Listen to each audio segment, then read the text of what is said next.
Hello students, welcome back. In our last video we did autotrophic nutrition. So आज हम class को आगे बढ़ाएंगे और हम heterotrophic nutrition करेंगे. So students, heterotrophic nutrition is a type of nutrition in which the organism depends upon other organisms for their survival. So students, ऐसे organisms जो अपना फूड खुद प्रिपेयर नहीं कर सकते, जो खुद अपना फूड सिंथेसाइज नहीं कर सकते, वो उनको दूसरे ऑर्गेनिज्म के ऊपर डिपेंड रहना पड़ता है अपने सर्वाइवल के लिए, अपनी नीड्स को कंप्लीट करने के लिए. So heterotrophic nutrition occurs in those organisms which cannot synthesize their food. So these organisms have to take all the organic substances they need to survive.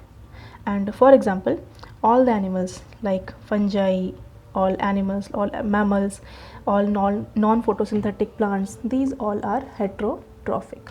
And these organisms are called heterotrophs. इन्हें हम heterotrophs कहते हैं. And because they depend upon other animals or other organisms for their food, they are called consumers. इन्हें हम consumers भी कहते हैं. Whereas जो प्लांट्स हैं, जो ग्रीन प्लांट्स हैं, वो अपना फूड खुद सिंथेसाइज कर सकते हैं, इसलिए उन्हें हम प्रोड्यूसर्स कहते हैं. Okay students, so heterotrophic nutrition is divided into 3 types. So what are the 3 types students? See, holozoic nutrition is the first type, saprophytic and parasitic. So students, अब हम इन तीनों को डिटेल में पढ़ेंगे. होलोजोइक न्यूट्रिशन क्या होता है? Students, holozoic nutrition is a type in which the organism feed on the solid or liquid food and it breaks it down inside the body. जैसे हम mammals और animals करते हैं, हम क्या करते हैं, फूड को इनटेक करते हैं, सॉलिड या लिक्विड फूड को फ्रॉम आवर माउथ, और उसको ब्रेक डाउन करते हैं हमारी बॉडी के इनसाइड, अंदर. सो these animals come in the category of holozoic nutrition. So animals take in food, solid or liquid food, and break it down inside the body. So next is saprophytic. Saprophytes क्या होते हैं students? Those organisms which depend upon dead or decaying organic matter for their survival. For example, अगर आप किसी organic matter जैसे कि bread को अगर आप बाहर छोड़ देते हैं तो उसके ऊपर कुछ फंगस डेवलप हो जाती है, ग्रेइश और ग्रीनिश कलर की, तो वो एक सेप्रोफाइट है. वो क्योंकि डेड मैटर के ऊपर, यानी कि जो ब्रेड है वो एक डेड मैटर है, उसके ऊपर डिपेंड कर रही है अपने सर्वाइवल के लिए. एंड वन मोर एग्जांपल, अगर आप बरसात के दिनों में, बारिश के दिनों में आप देखते हैं कि वुडन लॉग्स, लकड़ियों के जो लॉग्स होते हैं, टुकड़े होते हैं, उनके ऊपर कुछ मशरूम डेवलप हो जाते हैं, मशरूम उसके ऊपर आ जाता है. तो जो डेड मैटर है, जो यानी कि जो वुडन लॉग है, उसके ऊपर मशरूम बन जाता है. So saprophytes are those organisms which depend upon dead और decaying organic matter. So students, now next is parasites. Parasites क्या होते हैं? ऐसे ऑर्गेनिजम्स जो किसी एनिमल की बॉडी के इनसाइड या आउटसाइड रहते हैं और उसी से अपना न्यूट्रिशन ऑब्टेन करते हैं, एंड उस ऑर्गेनिज्म को होस्ट बोला जाता है. स्टूडेंट्स, जैसे आपने देखा होगा, आपके पेट एनिमल्स या फिर जो कैटल्स होते हैं, उनके बॉडी में कुछ इंसेक्ट्स चिपके हुए होते हैं, तो वो पैरासाइट्स हैं. वो उनकी बॉडी से ब्लड या न्यूट्रिशन सक करते हैं, ऑब्टेन करते हैं. So these animals are called parasites. Okay students, so next हम देखेंगे how do these organisms obtain their food. सबसे पहले हम लोग देखते हैं स्टूडेंट्स सिंगल सेल्ड ऑर्गेनिजम्स में. Single celled organisms like amoeba and paramecium. Students, amoeba and paramecium में उनकी बॉडी में कोई स्पेशलाइज्ड ऑर्गन नहीं होता फॉर डाइजेशन और एक्सक्रीशन. उनकी पूरी बॉडी सरफेस ही अवेलेबल है फॉर डाइजेशन, फॉर एब्जॉर्प्शन और फॉर इनटेक ऑफ फूड. इनके पास कोई स्पेशलाइज्ड ऑर्गन सिस्टम नहीं है. सो ये पूरी एंटायर सरफेस से फूड को ऑब्टेन करते हैं. ओके स्टूडेंट्स, तो अब हम लोग इसको डिटेल में पढ़ेंगे. Nutrition in amoeba. So nutrition in amoeba, how does it takes place student? सबसे पहले क्या होता है, जैसे ही ये अमीबा है, ठीक है, ये एक अमीबा आप यहाँ पे देख रहे हैं. Now this is a drawn figure. ये सेंटर में जो ब्लैक डॉट है, ये इसका न्यूक्लियस है, एंड जो साइड में जो पूरा ऑरेंज कलर का फ्लूइड है, ये सब क्या है, इसका साइटोप्लाज्म है. सो स्टूडेंट्स, जैसे ही अमीबा के पास में कोई फूड पार्टिकल आता है, उसके क्लोज आता है, तो अमीबा क्या करता है, उसके स्यूडोपोडिया को एक्सटेंड करता है। स्यूडोपोडिया क्या होते हैं स्टूडेंट्स, ये इसके फॉल्स फीट होते हैं, जिसको ये मूवमेंट करने के लिए हेल्प करता है। अब इसके पास लेग्स तो होती नहीं है, तो ये कैसे मूवमेंट करेगा, ये इन्हीं स्यूडोपोडिया की हेल्प से मूवमेंट करता है। ये इनको एक्सटेंड करता है और मूवमेंट करता जाता है। और जैसे ही फूड पार्टिकल के अराउंड ये स्यूडोपोडिया आ जाता है, तो उस स्यूडोपोडिया को ये फूड वैक्यूल में कन्वर्ट कर लेता है, एक फूड वैक्यूल बन जाता है उसके बॉडी के अंदर।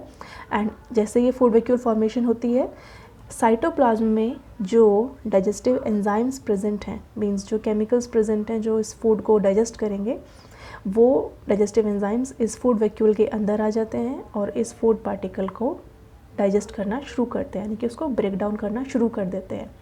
और जब ये फूड पार्टिकल जब कम्प्लीटली डाइजेस्ट हो जाता है, ब्रेक डाउन हो जाता है, तो ये उसको बॉडी में साइटोप्लाज्म में एब्जॉर्ब कर लेते हैं, उसे वो एब्जॉर्ब कर लेता है अपनी बॉडी के अंदर। और जो पार्टिकल रह जाता है, जो अनडाइजेस्टेड पार्टिकल रह जाता है, जो वेस्ट पार्टिकल रह जाता है, वो अपनी बॉडी से उसको थ्रोन आउट कर देता है। एंड कुछ देर के बाद ये फूड वैक्यूल भी अपने आप डिसअपियर हो जाता है। ओके स्टूडेंट्स, सो ये था न्यूट्रिशन इन अमीबा। अब हम इसका एक फ्लो चार्ट देखेंगे। सो अमीबा में जैसे ही फूड पार्टिकल उसके पास आया, उसने अपने स्यूडोपोडियास को एक्सटेंशन किया, extension of cell membrane to capture the food. And उस फूड को कैप्चर करने के बाद वहाँ पर एक फूड वैक्यूल बन गया। एंड फूड वैक्यूल में डाइजेशन होना शुरू हुआ bye diffusion of simple substances in cytoplasm. Diffusion हुआ पार्टिकल्स का, यानी कि एब्जॉर्प्शन हुआ, जो सब्सटेंस जो था, फूड सब्सटेंस जो था, वो डाइजेस्ट होने के बाद उसका डिफ्यूजन हो गया, एब्जॉर्ब हो गया वो बॉडी के अंदर। देन जो अनडाइजेस्टेड फूड रह गया, जो वेस्ट रह गया, वो बॉडी के बाहर थ्रो कर दिया गया। ओके स्टूडेंट्स, सो ये था nutrition in amoeba. Now next see paramecium. Paramecium में कैसे होता है nutrition students? Paramecium is almost similar to the amoeba, but इसमें बॉडी के ऊपर बहुत सारे सीलिया प्रेजेंट होते हैं। These hair like structures are called cilia. ये जो सीलिया है, ये इसको मूवमेंट में हेल्प करते हैं and also to capture the food को कैप्चर करने के लिए। अब इस पैरामीशियम के अंदर कुछ स्पेशलाइज्ड साइट्स होती हैं, स्पेसिफिक स्पॉट्स होते हैं, जहाँ से ये फूड को इनटेक करता है। जैसे आप देख रहे हो, ये है ओरल ग्रूव, और यहाँ से इसने फूड इनटेक किया, और इसके बाद ये जो ग्रीन कलर के बबल्स हैं, ये इसके फूड वैक्यूल हैं। एज सिमिलर टू अमीबा, इसके अंदर फूड वैक्यूल्स बन जाते हैं, और फूड वैक्यूल्स के अंदर डाइजेस्टिव एंजाइम्स जाके फूड को डाइजेस्ट करते हैं, और जो अनडाइजेस्टेड फूड रह जाता है वो इस एनल पोर के थ्रू बाहर निकाल दिया जाता है, एक्सक्रीट आउट कर दिया जाता है। So these occurs at specific site. ये स्पेसिफिक साइट्स जो है, स्पेसिफिक स्पॉट्स हैं, उनमें ही ये होता है स्टूडेंट्स। ओके, सो नेक्स्ट अब हम देखेंगे nutrition. So nutrition, there are 5 steps in nutrition. Nutrition जो एनिमल्स में होता है, अभी तो हम लोगों ने देखा था ओनली यूनिसेलुलर ऑर्गेनिजम्स में, अमीबा और पैरामीशियम के अंदर, उसमें न्यूट्रिशन का कोई स्टेप नहीं है, but in animals there are 5 steps in nutrition. First is ingestion, second digestion, third is absorption, then assimilation and egestion. So ingestion क्या होता है students? Ingestion is the process of taking food into the body. मतलब जो food materials हैं उसको intake करते हैं और उसको सिंपल वंस में कन्वर्ट करते हैं। जैसे हम कोई फूड लेते हैं और उसको अपने टीथ की हेल्प से उसे ब्रेक डाउन करते हैं। देन उसके बाद क्या होता है? डाइजेशन। डाइजेशन क्या होता है students? It is break down of food. So जो कॉम्प्लेक्स फूड हमने खाया है उसको ब्रेक डाउन किया जाएगा। It is a process in which the food containing large insoluble molecules is broken down into small water soluble molecules. जो food हम खाते हैं, रोटी सब्जी या जो हम खाते हैं, वो बहुत कॉम्प्लेक्स फूड है। उसको हमारी बॉडी में डाइजेस्ट होने के लिए सिंपल फॉर्म में कन्वर्ट होना पड़ेगा। तो दिस इज़ डाइजेशन। हमारी बॉडी में वो एज सच जाके एब्जॉर्ब नहीं हो सकती, ठीक है। सो उसे डाइजेशन करना पड़ेगा, उसको ब्रेक डाउन करना पड़ेगा। So next is absorption. Absorption क्या होता है स्टूडेंट्स?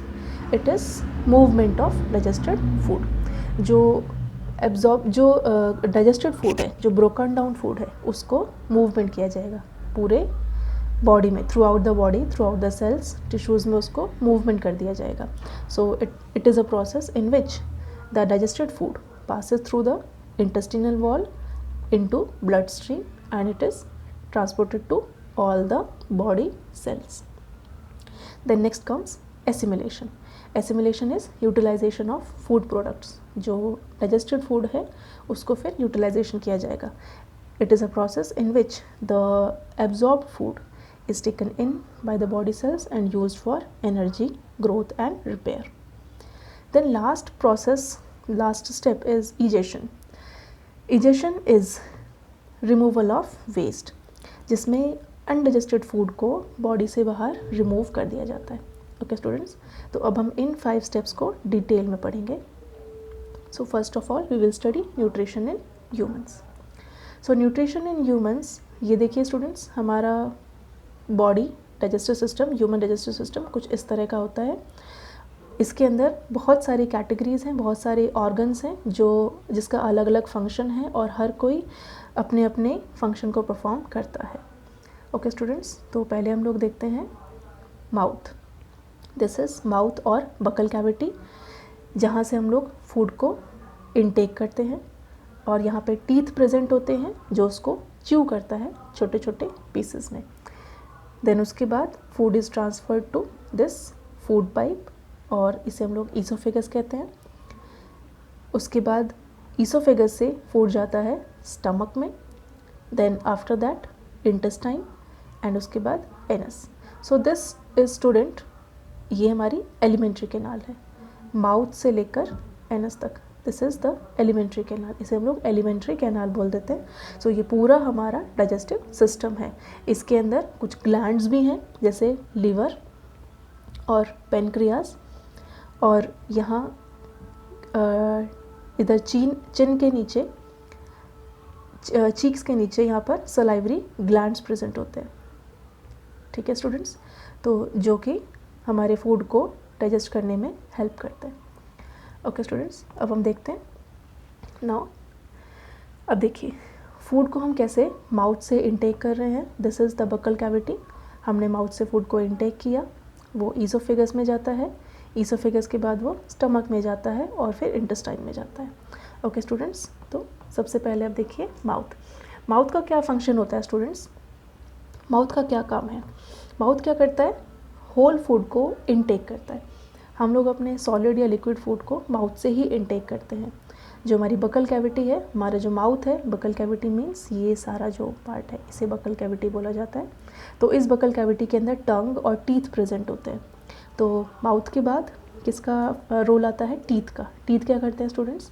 अब हमने जो खाना खाया है, जो होल फूड हमने लिया है, हम उसको एज इट इज़ तो अपने स्टमक के पास नहीं भेज सकते, तो हमें उसको छोटे पीसेस में ब्रेक करना होता है, ग्राइंड और च्यूइंग करनी पड़ती है। तो टीथ क्या करते हैं? च्यूइंग और ग्राइंडिंग करते हैं फूड की।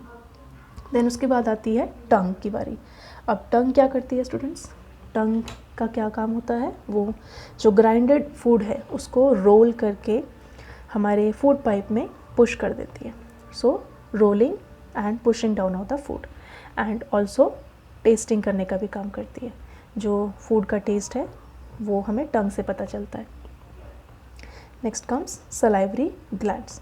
सलाइवरी ग्लैंड स्टूडेंट्स, ये चीक्स के नीचे होते हैं और इसमें से एक सलाइवा और म्यूकस सिक्रीट होता है जो फूड को स्वेलो करने में हेल्प करता है, एंड ऑल्सो डाइजेशन का जो फर्स्ट स्टेप है वो यहाँ पर कंप्लीट होता है।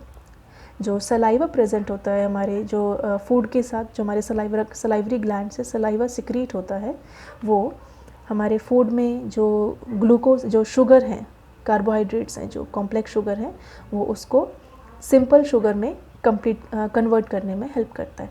सो फर्स्ट डाइजेशन, यहीं पर शुरू हो जाता है सलाइवरी ग्लैंड्स के थ्रू, सलाइवा के थ्रू। सो सलाइवा का क्या काम होता है, वो कॉम्प्लेक्स कार्बोहाइड्रेट्स को सिंपल शुगर्स में कन्वर्ट करके फिर उसे नेक्स्ट ऑर्गन की तरफ भेज देता है। So next comes oesophagus. Oesophagus क्या होता है स्टूडेंट्स, ये इसे हम लोग फूड पाइप भी कहते हैं। ये एक बहुत लॉन्ग ट्यूब होती है और इसके अंदर फूड ट्रांसफ़र होता है फ्रॉम द माउथ। तो आप इस क्लिप में देख रहे हो कैसे ये फूड इसके अंदर ईसोफेगस के अंदर जा रहा है। तो ईसोफेगस का फंक्शन क्या हुआ, ईसोफेगस का फंक्शन होता है माउथ से फूड को लेना और उसको स्मॉल इंटेस्टाइन में उसको ट्रांसफ़र कर देना, स्टमक में उसको ट्रांसफ़र कर देना by peristaltic movements. Peristaltic movements के थ्रू उसको स्टमक में ट्रांसफ़र कर दिया जाता है। पेरिस्टाल्टिक मूवमेंट्स क्या होते हैं स्टूडेंट्स, पेरिस्टाल्टिक मूवमेंट्स का मतलब होता है जो ईसोफेगस की वॉल है वो कॉन्ट्रैक्ट और रिलैक्सेशन होता है, उसके अंदर कॉन्ट्रैक्ट करती है फिर रिलैक्स करती है और इस तरह से वो फूड को ट्रांसफ़र कर देती है आगे स्टमक में। तो ओके स्टूडेंट्स, अब नेक्स्ट आता है इसके बाद कहाँ जाता है फूड, स्टमक में। उसके बाद आप यहाँ देख रहे हो इंटेस्टाइन में जा रहा है, पहले स्मॉल इंटेस्टाइन फिर लार्ज इंटेस्टाइन।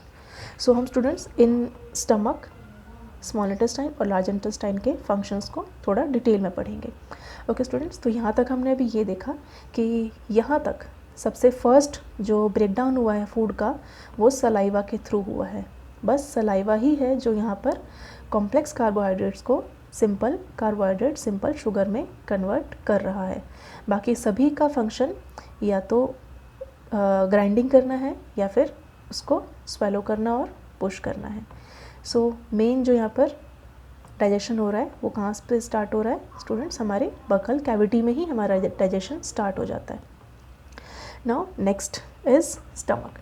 अब स्टमक का क्या काम होता है, हमारे स्टमक के अंदर बहुत सारे ग्लैंड्स प्रेजेंट होते हैं स्टूडेंट्स, और वो ग्लैंड्स जिन्हें हम लोग गैस्ट्रिक ग्लैंड्स बोलते हैं, और ये ग्लैंड्स कुछ गैस्ट्रिक जूसेस सिक्रीट करते हैं, कुछ गैस्ट्रिक जूसेस सिक्रीट करते हैं ये, जैसे कि पेप्सिन, HCl और म्यूकस। तो पेप्सिन का क्या काम होता है students, pepsin it is an enzyme and it breaks down the protein. अब हमारे फूड में जो प्रोटीन प्रेजेंट है उसको ब्रेक डाउन किया जाएगा सिंपल फॉर्म्स में। तो उसको कौन करेगा, पेप्सिन करेगा।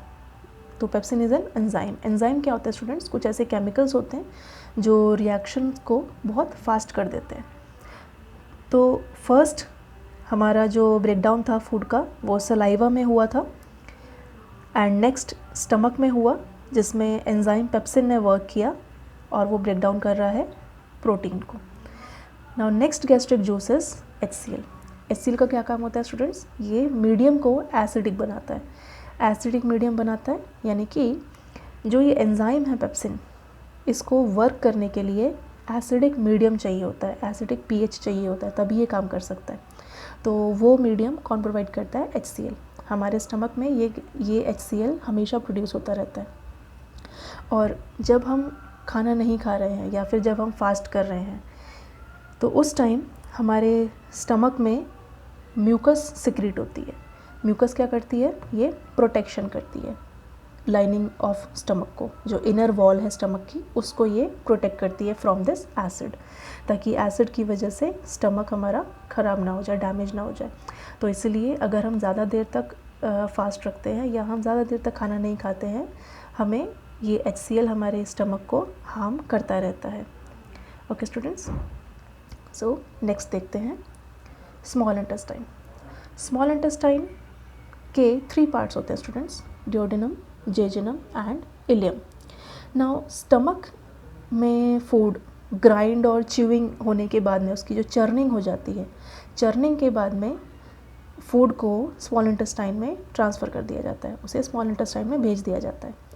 नाउ स्मॉल इंटेस्टाइन में क्या होता है, अब now the small intestine it has intestinal enzymes. इसके अंदर कुछ एंजाइम्स होते हैं, सेम कुछ केमिकल्स होते हैं, एंड विलाई ऑल्सो। विलाई क्या होते हैं स्टूडेंट्स, विलाई एक फिंगर लाइक प्रोजेक्शंस होते हैं। सो फर्स्ट देखते हैं हम लोग इंटेस्टिनल एंजाइम्स। इंटेस्टिनल एंजाइम्स का क्या काम होता है? अगेन ये कुछ केमिकल्स हैं, जैसे हम लोगों ने पहले स्टमक में पढ़ा था, पेप्सिन नाम का एक एंजाइम था, वैसे ही यहाँ पे भी इंटेस्टाइन के अंदर भी कुछ एंजाइम हैं। अब उनका क्या काम होता है? वो क्या करते हैं? कन्वर्ट करते हैं किसको? कार्बोहाइड्रेट, फैट्स और प्रोटीन्स को। ये कार्बोहाइड्रेट, फैट्स और प्रोटीन्स को कन्वर्ट करते हैं इनटू सिंपल फॉर्म्स। जो एंजाइम्स हैं ये ब्रेक डाउन करेंगे कार्बोहाइड्रेट, फैट और प्रोटीन्स को। कार्बोहाइड्रेट को ब्रेक डाउन करेंगे इनटू ग्लूकोज, जो कॉम्प्लेक्स कार्बोहाइड्रेट्स हैं उसको सिंपलेस्ट जो कार्बोहाइड्रेट है यानी कि ग्लूकोज जो सिंपलेस्ट शुगर है उसमें कन्वर्ट करते हैं।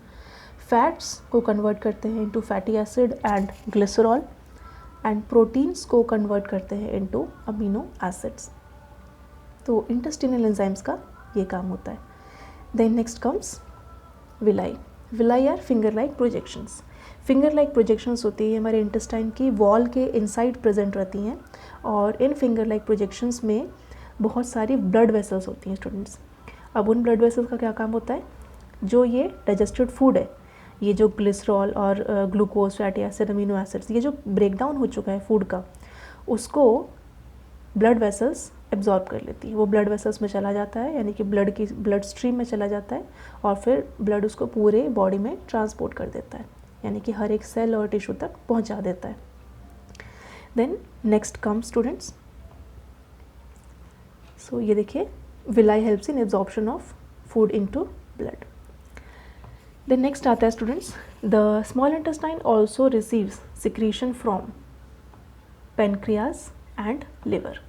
ये दो ग्लैंड्स होते हैं जो मैंने आपको पहले पिक्चर में दिखाया था, लिवर और पेनक्रियास। ये स्टमक के ऊपर प्रेजेंट होते हैं, लिवर ऊपर प्रेजेंट होता है और पेनक्रियास यहाँ नीचे प्रेजेंट होता है स्टूडेंट्स। सो ये लिवर और पेनक्रियास कुछ सिक्रीशंस कुछ सिक्रीट करते हैं, ये भी कुछ जूसेस सिक्रीट करते हैं, कुछ एंजाइम सिक्रीट करते हैं, और ये दोनों सिक्रीशंस इस स्मॉल इंटेस्टाइन के अंदर आ जाते हैं। सो लिवर सिक्रीट करता है बाइल एंड पेनक्रियास सिक्रीट करते हैं पेनक्रियाटिक जूसेस। सो ये बाइल और पेनक्रियाटिक जूसेस ये दोनों इस स्मॉल इंटेस्टाइन में ट्रांसफ़र कर दिए जाते हैं for further breakdown of food. So bile और पेनक्रियाटिक जूसेस, सो पेनक्रियाटिक जूस का क्या काम होता है? पेनक्रियाटिक जूस दो एंजाइम सिक्रीट करता है, ट्रिप्सिन एंड लाइपेज। सो ये दो एंजाइम सिक्रीट करता है जो फूड को फर्दर ब्रेक डाउन करता है। Okay students, so next comes large intestine. अब स्मॉल इंटेस्टाइन में फूड का ब्रेक डाउन होने के बाद जब वो सिंपल फॉर्म्स में कन्वर्ट हो चुका है, उसके बाद जो फिंगर लाइक प्रोजेक्शंस हैं, जो यहाँ पर हमने देखा था पीछे, यहाँ पर जो फिंगर लाइक प्रोजेक्शंस हैं जो एब्जॉर्प्शन ऑफ फूड करते हैं, जो यहाँ पर सिंपल जो फूड है वो सिंपल फॉर्म्स में कन्वर्ट हो गया, ब्रेक डाउन हो गया। अब विलाई क्या करेगा? सारे फूड को एब्जॉर्ब कर लेगा, जो भी डाइजेस्टेड जो भी एब्जॉर्बेबल फूड है वो उसको एब्जॉर्ब कर लेगा इनटू द ब्लड स्ट्रीम, और ब्लड फिर उसको पूरे बॉडी में ट्रांसपोर्ट कर देता है। अब उसके बाद जो अनडाइजेस्टेड फूड है, जो कि जो ब्रेक डाउन नहीं हुआ है, उसका क्या होता है? वो लार्ज इंटेस्टाइन में ट्रांसफ़र कर दिया जाता है। Now this is large intestine.